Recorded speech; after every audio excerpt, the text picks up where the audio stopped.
Bennett Davison here with another EuroHooplife podcast. We're introducing and interviewing Lynn Washington, and we're going to be talking about specifically Japan. Lynn, what's going on? Long time no see. Long time no see, Ben. How you doing, man? Doing good. We used to train back in the off season in Sacramento with Albie and Connie. Albie and Connie became the national team trainer and all that type of stuff. So it was two big guys like us. We had to go head to head every day and push each other during those That summer was trainings. fun.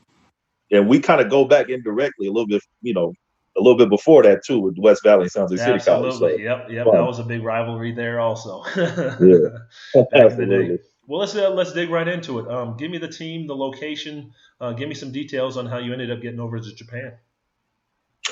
Okay, so the team I played for first, I played for two teams out there. The first team was called Niigata Albirex. They're on the west coast, like the northwest coast of Japan. Super cold during the winters, humid during the summers. But as far as a player going over there to play, you can focus on just that because the nightlife is minimal. The fans are absolutely great.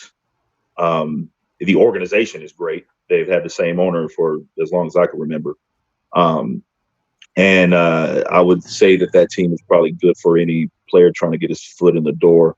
My first year over there, I think I was making, I want to say about $9,000 a month for 10 months, which wasn't bad because I was just coming out of school. Oh yeah, that's a good paycheck coming out of college. Yeah, not bad at all. And I got all my money. I never had to worry about anything. Like as soon as I would land and go to my apartment, my refrigerator was stocked with food for at least like a week. Okay. Everything was super clean and very professional organization. So when you ended up getting over there, they picked you up from the airport. They took you to town. How big was the town? The town was Niigata, or the Niigata it was the team name? No, so the town was Niigata and the team name was Albirex. Yes, and they picked me up from the airport. And the airport was actually in Narita, which is about an hour away from Tokyo. It's about 4 hours away from Niigata. And how big is that Yes, town? they went Is with it me a on city? Is it a town? A village? It's kind of like both. I think they call it like a prefecture. So they had like you have your city part, then you have your town part, and then you got your rice fields. Okay. But the good thing about that is that it's about 10 minutes away from the water too. Okay. So you get that type of atmosphere during the summer, but obviously during the winter, It's a different game. You get the wind come breezing through and everything. Chicago times 10. So when you were there, how were the facilities? Obviously a player wants to know what were the medical services like? What were the facilities? Did they provide shoes, uniforms, practice jerseys, extra gear, maybe some suits, that type of stuff for public appearances? Did you have to do anything? Like in Australia, you have to go there and you have to do some public outreach. You have to go out maybe 2-3 days a week to basically market the basketball to the public and stuff. What was that whole experience like that over there in Japan? So that whole experience, I mean, you definitely have to do that no matter where you are in Japan. You got to put your face out there. They want to show you off and want to show you around because even, 2020, athletes, especially black athletes, we're a rarity. We're kind of like unique, so to say. Public appearances are a must. And I would say for any young player going over there, do them willingly. And even if you don't want to do it, have a smile on your face because that goes a long way. Let's see. Like you're going to get paid for it. Yeah, so you get paid for those extra experience. Oh yeah. Team thing, you're or going to like get paid individual one-offs. So it could be both. I was sponsored by Spalding for the better part of about 5 years, and I was getting about $25K for each year, just sponsored by them. Yeah, so that was cool. I mean, you'll get like little stipends here and there. As far as like shoes and stuff is concerned, they'll give you a stipend for your shoes. Mm-hmm. And for any hooper that's out there right now that's listening, finalscore.com, man. That's where you get all your kicks. They might be last. You'll get as many as you want. But then they gave us like a stipend about like $500 for the season, so that's cool. Okay, so you get about 5 or 6 pairs of shoes. Get over there. Yeah. And so the facilities, how many people were in the gym?